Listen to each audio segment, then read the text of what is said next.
Up কি বার 400 পার।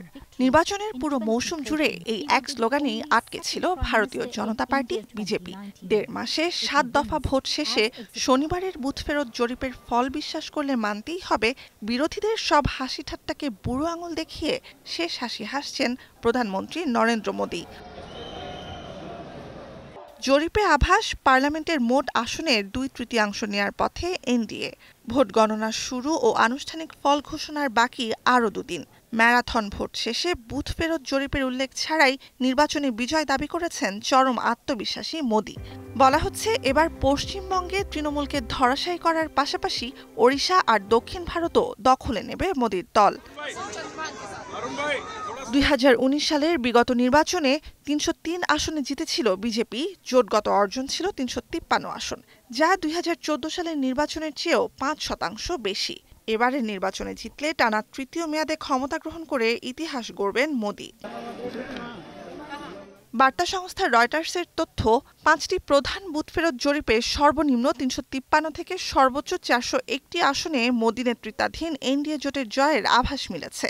এর মধ্যে 3টি জরিপে বলছে 2019 সালের তুলনায় বেশি আসন পাবে বিজেপি একাই। অন্যদিকে রাহুল গান্ধী নেতৃত্বাধীন ইন্ডিয়া জোট পেতে পারে 125টি থেকে সর্বোচ্চ 182টি আসন।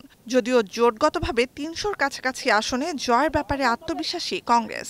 295 सीटें प्लस 295 से ज्यादा आएंगे, कम तो नहीं आएंगे, ये हमने आकलन किया।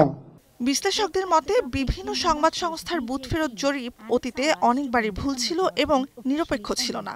তবে 18তম লোকসভা নির্বাচনে মোদীর দলকেই এগিয়ে রাখছেন তারাও। Kind of campaign which Mr. Modi ran,